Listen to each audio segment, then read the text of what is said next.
नमस्कार विद्यार्थी मित्रांनो, स्वागत आहे तुमचं माझ्या यूट्यूब चॅनलमध्ये. तर मित्रांनो, आपण पाहत आहोत घातांकाचा तिसरा नियम.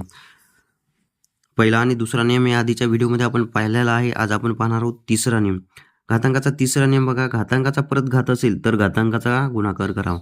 म्हणजेच काय, तर बघा आपल्यासमोर एक उदाहरण आहे. त्या उदाहरणामध्ये काय सांगितले की 3चा चौथा घात कंस बंद कंसाचा 5वा घात. जर असं असेल तर या दोन्ही घातांकाचा काय करायचा असतो, गुणाकार करायचा. म्हणून याचं उत्तर काय येणार, 4 गुणिले 5 4 पंचे 20 म्हणजे 3चा 20वा घात हे आपलं फायनल उत्तर असणार. त्यानंतर पुढं काही उदाहरणं आहेत बघा. 2चा तिसरा घात कंस बंद कंसाचा 5वा घात. इथं काय होणार, घातांकी संख्येचा गुणाकार होणार. म्हणजे 5 गुणिले 3 5 त्रिक 15 म्हणजे 2चा 15वा घात हे आपलं फायनल उत्तर असणार. म्हणजे उत्तर काय आहे, पर्याय क्रमांक 1 15. त्यानंतर पुढचं उदाहरण आहे 2चा चौथा घात कंस बंद कंसाचा तिसरा घात. घातांकी संख्येचा गुणाकार करायचा. 4 त्रिक 12 म्हणजे 3चा 12 घात.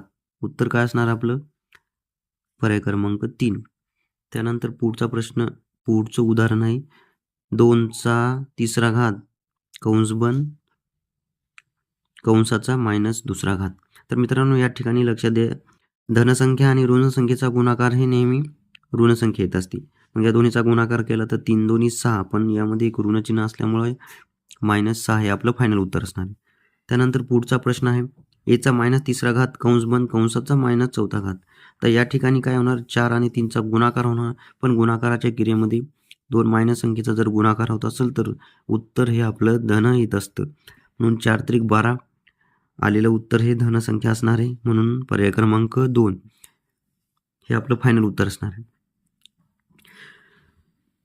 त्यानंतर पुढचा प्रश्न आहे की एचा तिसरा घात कंस बंद कंसाचा चौथा घात कंस बंद कंसाचा दुसरा घात.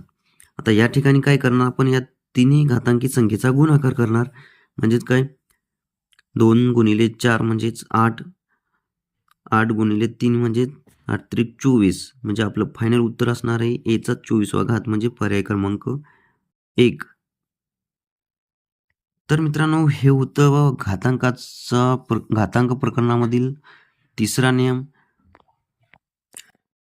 आणि असेच यापुढे सुद्धा आपण बाकीचे नियम पाहणार आहोत. तुम्ही जर चॅनलवर नवीन असाल तर चॅनलला सबस्क्राईब करा. धन्यवाद.